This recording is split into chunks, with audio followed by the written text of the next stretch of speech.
Hi guys, Ron here and welcome to the workshop. It's almost middle of September now, so I think it's about time for me to build up my cross bike.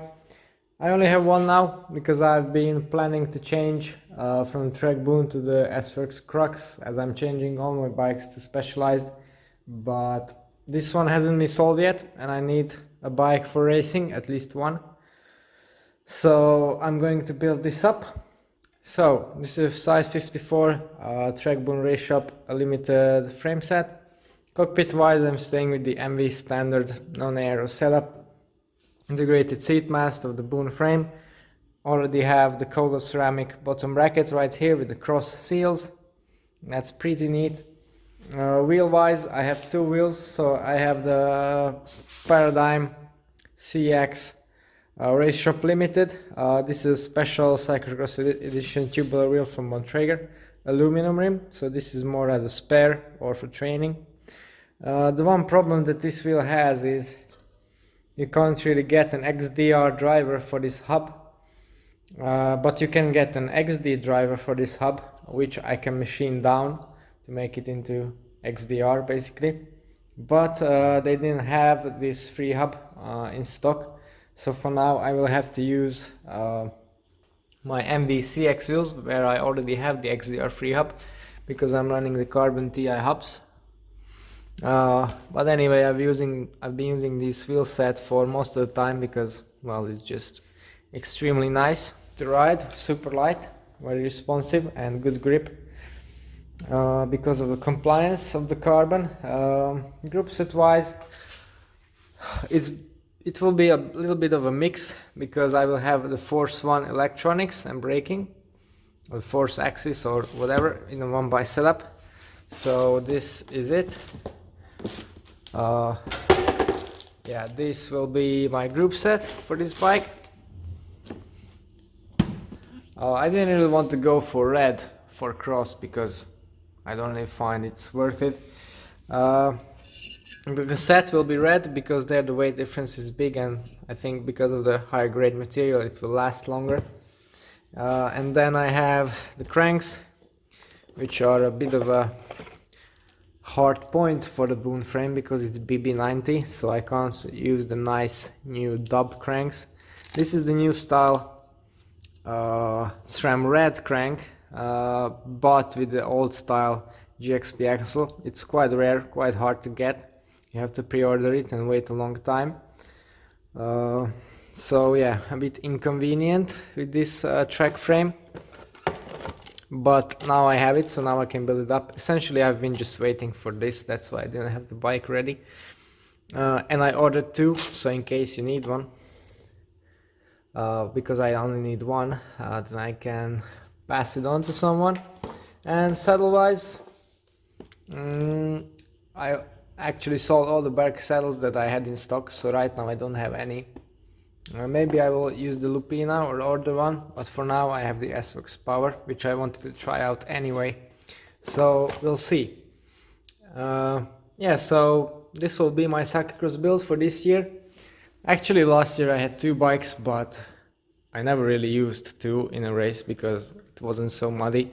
So I actually might stay with just one. Because anyway, cyclocross for me is not a discipline that really I excel in or thrive in, so I do it for fun more or less to make the winter a bit shorter and to have some goals to train to. But otherwise, yeah, I think it will still be a pretty sweet setup. Now I just need to put it together and start training those remounts a little bit. Okay, so without further ado, let's start building the bike. Okay, so the bike is ready and it turned out to be a pretty sweet setup. Compared to last year, there are some key differences in the spec, but the main parts are the same. So the frame set is the same, Trek Boone, the wheel set is the same. What's different is the new style red crank, the Force 12-speed group set in terms of electronics, the red cassette at the back, The cockpit, I don't really have the Bontrager XXX integrated cockpit anymore. It was super light and very nice, but a bit harsh for cross, so I switched that for the MV bar and stem. Then going backwards, the saddle. Previously I had a Berg saddle, and I have a Berg saddle on my road and mountain bikes, and they are superb saddles, but I just didn't have one in stock at the moment. So I use this S-Works power saddle which I had.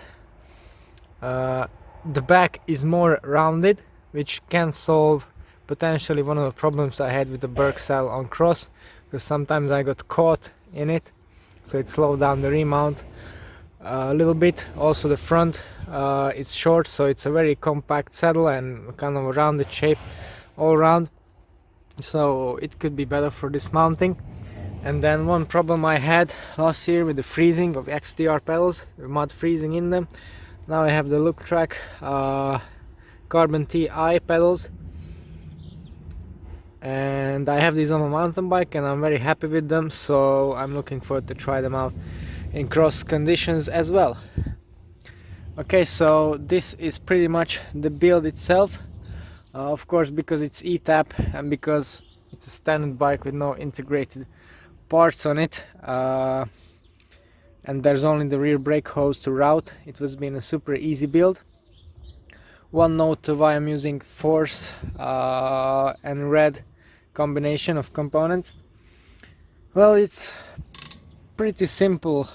When I was ordering the crank, there was no Force crank available in the 24mm version. Now there is, and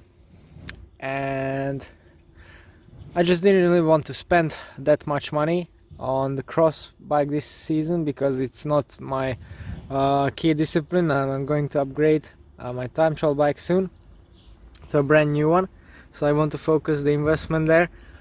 So that's one point. Other than that, I already have Red on my road bikes, so on my road bike, and I will have it on a time trial bike, so this way I can at least compare. And then if I think about it, the difference in weight, because that's the only difference in Force versus Red, is the weight. It's around 200-250 grams depending on the configuration, but most of that is in the crank, which is now non-existent because it's a Red crank, and in the cassette, which again is a Red cassette, so that's not the issue. The chain is also Red because, well, using a higher grade chain typically results in lower friction, so that's the reason for that. And now I have the same chain for all of the bikes, so that's pretty neat. Okay, so if you want to know more about how this bike performs in the future and how am I satisfied with the changes, or if you want to know more about my other bikes, then don't forget to tune into the channel and subscribe. That's all for today. Thanks for watching and see you next time.